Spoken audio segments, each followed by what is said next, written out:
लोकसभा चुनाव में यूपी में 80 में से 71 सीटों पर कब्जा करने के बाद अब बीजेपी यूपी में अपने अगले मिशन पर जुट गई है। प्रधानमंत्री नरेंद्र मोदी ने पार्टी नेताओं को यूपी के मिशन पर लगा दिया है। मिशन साल 2017 में होने वाले विधानसभा चुनाव में प्रदेश की सत्ता पर कब्जा करना है।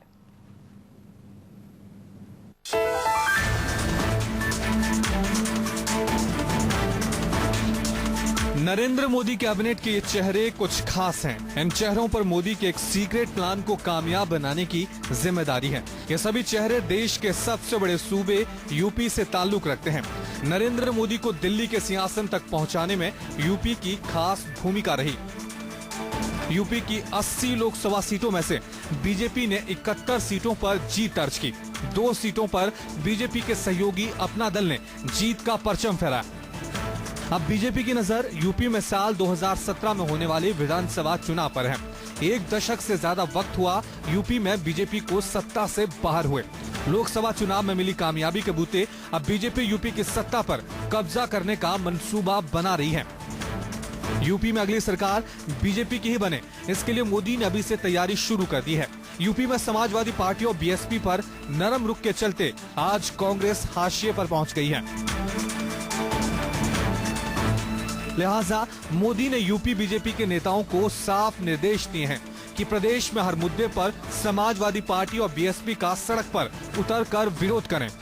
यूपी बीजेपी के प्रभारी मोदी के खासम खास अमित शाह हैं। लोकसभा चुनाव में शानदार कामयाबी के बाद भी अमित शाह यूपी में डटे रहेंगे। हालांकि विरोधी कहते हैं कि लोकसभा और विधानसभा के चुनाव अलग अलग मुद्दों पर होते हैं, इसलिए बीजेपी शायद ही लोकसभा चुनाव की कामयाबी विधानसभा में दोहरा पाए।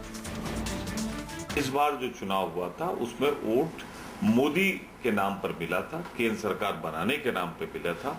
कल मैं नहीं समझता कि मोदी जी मुख्यमंत्री के रूप में उत्तर प्रदेश में अपने आप को प्रस्तुत करेंगे, और नहीं करेंगे तो मैं समझता हूं कि उत्तर प्रदेश में भारतीय जनता पार्टी को बहुमत तो दूर रहा, सबसे बड़े दल के रूप में भी नहीं उभरेगी और तीसरे या चौथे नंबर पर रहेगी।